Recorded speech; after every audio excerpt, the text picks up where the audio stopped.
Check out how tightly he's just hanging on.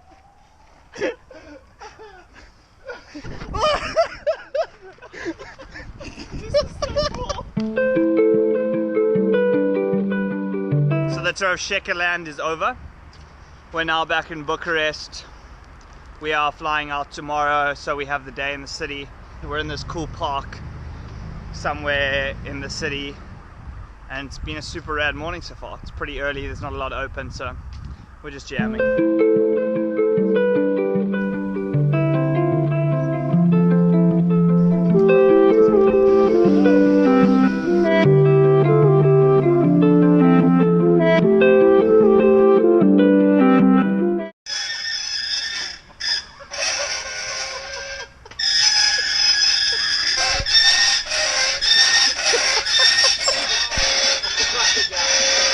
Dude, you sound like a donkey when you go back and forth.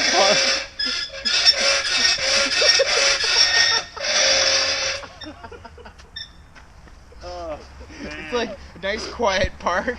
I think the bearings have seized on this one. How many watts are you putting out? Dude, seriously, try. Okay, I'll try.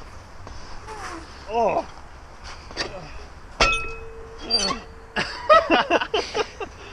Leave him, make him die. Alright, that's enough. We're good.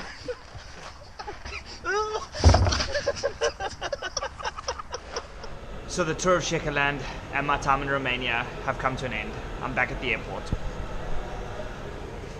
After the GoPro incident on day one, the camera hasn't been working 100%, so I don't have a lot of footage from the actual race. So I'll piece it all back together for you once I get back home.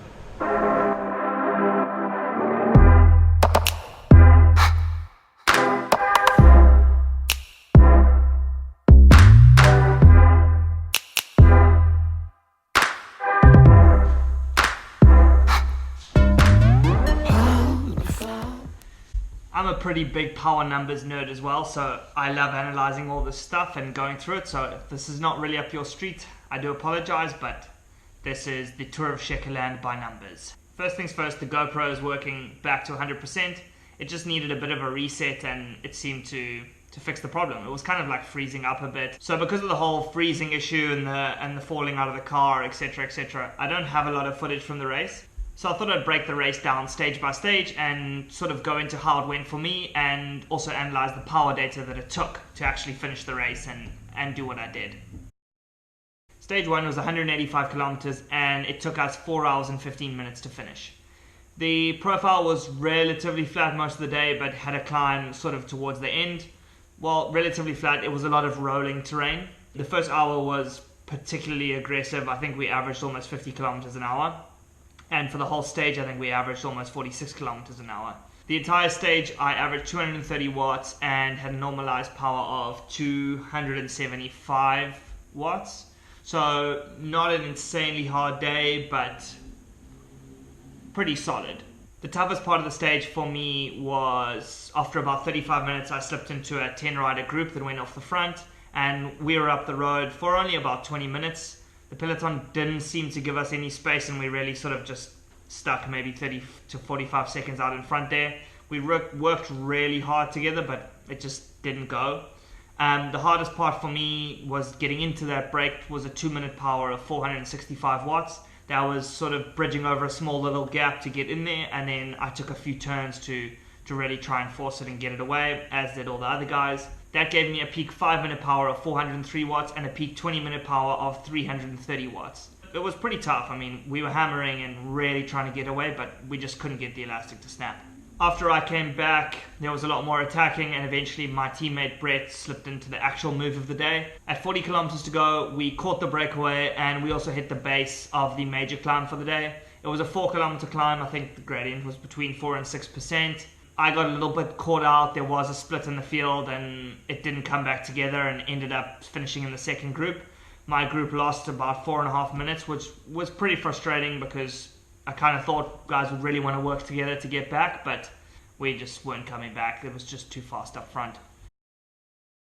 Stage 2 was the Queen stage of the race. It was 160 kilometers with a summit finish up at just over 1,000 meters, and in total we tackled 3 decently big climbs during the day. The weather turned pretty horrific after about 90 kilometers. It rained super hard and it was getting quite cold as well, so that made it a really tough stage. I did puncture after about 60 or 70 kilometers, but getting back through the cars was relatively quick as the pace wasn't too high. Things really went down as we hit the last hour of racing. Basically from 35 kilometers to go all the way to the summit, it was uphill. There was a few breaks in the terrain, but it was generally trending uphill. As we hit the final real ramps of the day, it was the final 6 kilometers, which was uphill at about 5 to 6%. It took me about 15 to 16 minutes to cover that final 6 kilometers up to the line. I had an average power of 354 watts going up that climb and a normalized power of 361 watts getting up that climb. So after 4 hours and 11 minutes of racing, I finished 27th on the stage and I lost about 2.5 minutes, which was quite a lot, but the guy up front was just absolutely hauling. So the final day of the race was a double day. We had a 6 kilometer time trial in the morning, which was uphill on the same hill that we had finished stage 2 on. So we already knew the climb quite well. And in the afternoon was a 125 kilometer sort of downtown circuit race. It took me 15 minutes and 20 seconds to cover the TT. That was an average wattage of 392 and a normalized power of 395. I was really stoked with that. The legs before the stage already didn't feel that great, so to actually get that sort of power out, I was really happy with that.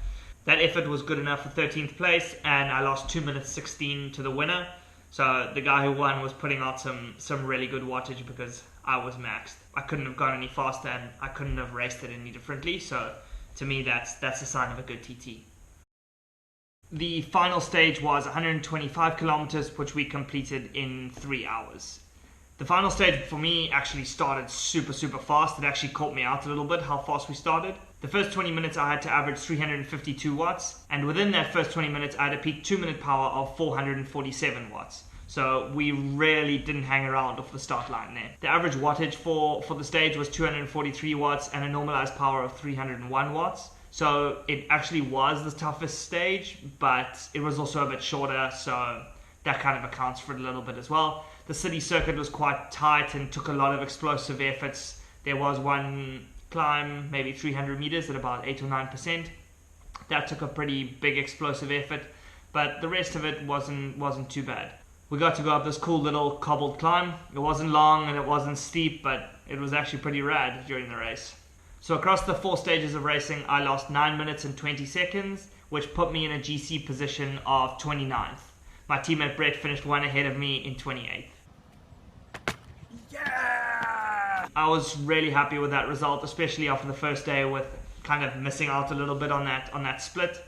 That cost me and actually Brett as well, but I think we came back from it really strong and we climbed really well, so I was really happy with that. The team was competitive. We didn't sort of hang around and do nothing. We really tried to get involved and to get into the mix and actually sort of influence the racing. So that was really cool to see, and it was a very positive experience for everyone.